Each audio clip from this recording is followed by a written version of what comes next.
변호사님 안녕하세요. 네, 안녕하세요.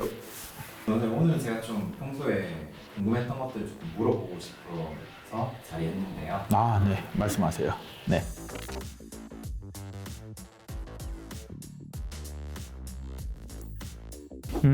그런 개인 방송들은 언론 기관이라고는 할 수는 없습니다.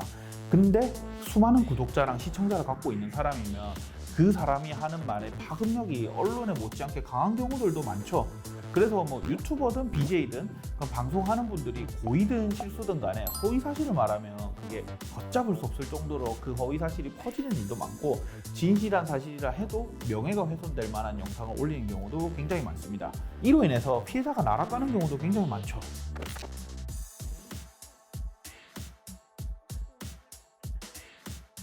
네, 가능합니다. 대신 적용되는 법 조항이 조금 다릅니다. 언론기관에 하는 청구는 언론중재 및 피해 구제 등에 관한 법률이 적용되기 때문에 보통은 언론 관련 전문가들로 이루어진 언론중재위원회로 가서 문제를 해결할 수가 있습니다.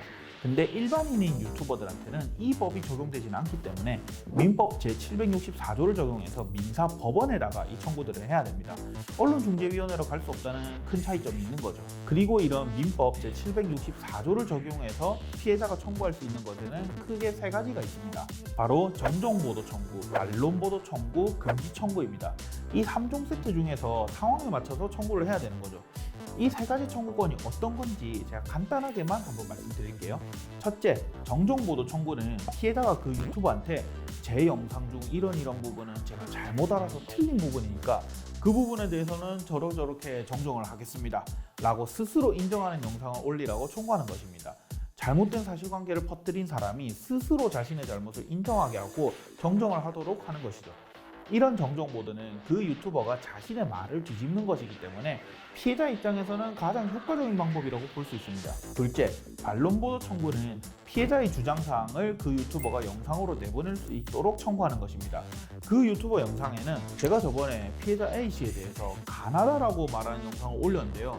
A씨는 가나다가 아니라 타파하라고 주장합니다 라는 내용이 올라가겠죠. 이거는 피해자의 주장을 그대로 실는 거고 유튜버 스스로 자신의 잘못을 인정하게 만드는 것은 아니라는 점에서 정정보도보다는 효과적이지 못하다고 할 수 있습니다.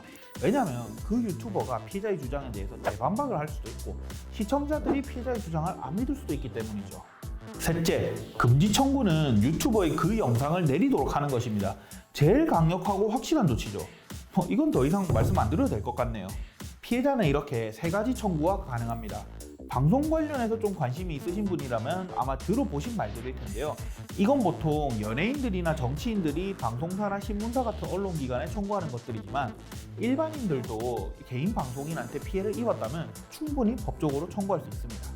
최근에 실제 사례로 베트남 축구대표팀 감독인 박항서 감독이 최근 자기 인기에 편승해서 조회수를 늘리기 위해서 무분별하게 막 가짜뉴스를 만들어서 올린 유튜버들을 상대로 영상 삭제 및 정정을 공식적으로 요청한 적도 있습니다. 물론 이게 공식적인 요청이고 아직 소송을 제기한 건 아니기 때문에 유튜버가 수정을 안 할 수도 있는데요. 만약 유튜버가 자발적으로 정정 수정을 하지 않는다면 결국은 감독님께서 민사사건으로 법적 절차를 밟으실지도 모르겠습니다. 방금 말씀하신 것 어쨌든 네. 뭐 비겁한 사람이잖아요. 네.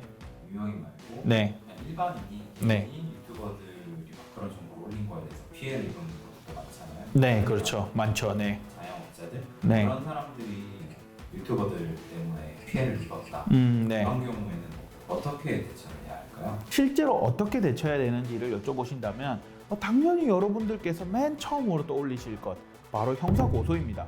허위든 사실이든 명예훼손죄로 형사고소를 하는 거죠. 당연한 생각의 흐름이고 반드시 필요한 절차인 것도 맞습니다. 근데 형사 절차는 그 사람의 죄에 대해서 처벌을 하는 절차이기 때문에 만약에 그 유튜버가 합의를 시도하지 않고 그냥 빼째라 하면서 처벌받게 돼버리면 피해자 입장에서 어떤 구제도 받지 못하고 명예를 훼손한 그 영상은 영상대로 계속 떠돌아다니면서 계속 퍼지게 되는 불상사가 생길 수도 있는 거죠. 그래서 아까 말씀드린 3종 세트 중에서 상황에 맞춰서 청구를 하는 게 필요한 겁니다. 또 민사소송은 오래 걸린다는 말 많이 들어보셨죠? 실제로도 1심 민사소송 한 번에 6개월에서 1년 정도는 기본적으로 생각을 해야 되는데요. 자기 명예를 훼손한 영상에 대해서 6개월에서 1년 정도나 뒤에 판결문을 받아볼 수 있다면 그 판결이 사실상 아무 의미가 없게 되겠죠. 뒤늦게 반론이나 정정 보도가 나가봤자 이미 사람들은 그 사건에 대해서 관심이 없을 거고 그렇게 잘못된 정보를 인식한 채로 살아가게 될 거니까요. 그렇기 때문에 보통은 명예훼손 관련 형사 고소와 함께 법원의 가처분이라는 제도를 이용해서 반론 보도랑 금지 청구를 하는 경우가 많습니다.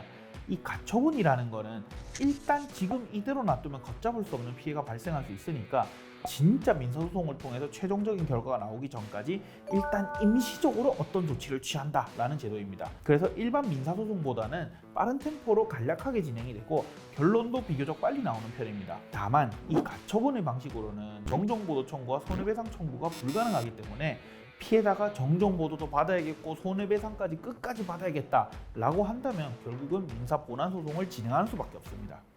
진짜 이거 피해 나오면 제가 해야 될 게 너무 많은 것 같아요. 보통 일이 아니죠. 네. 그럼 순서라든가 뭐부터 해야 될지라든가 이런 것들을 좀 간단하게 정리 한번 좀 쉽게 한번 설명해 주세요. 제가 여러 가지 이야기하다 보니까 좀 헷갈리셨을 수 있는데 제가 오늘 말씀드린 유튜브한테 명예훼손 당한 피해자가 대응하는 방법 간단하게 세 줄 요약을 한번 해보겠습니다. 첫째, 유튜버에 의해서 명예훼손을 당한 피해자는 제일 먼저 형사고소부터 진행하는 게 좋다. 둘째, 형사고소와 동시에 반론보도 금지 청구 중에서 적당한 방법을 선택해서 가처분 신청을 같이 할 필요가 있다. 셋째, 피해자가 정정보도랑 손해배상까지 모두 받기를 원한다면 민사본안소송도 결국에는 진행해야 된다. 이제 정리가 좀 되시나요? 1인 미디어가 대세가 되면서 1인 방송인들이 사회에 미치는 영향 역시 정말 무시할 수 없는 수준까지 많이 올라왔습니다. 그들의 책임감 없는 말과 행동으로 인해서 발생하는 안타까운 피해가 없기를 진심으로 기원합니다.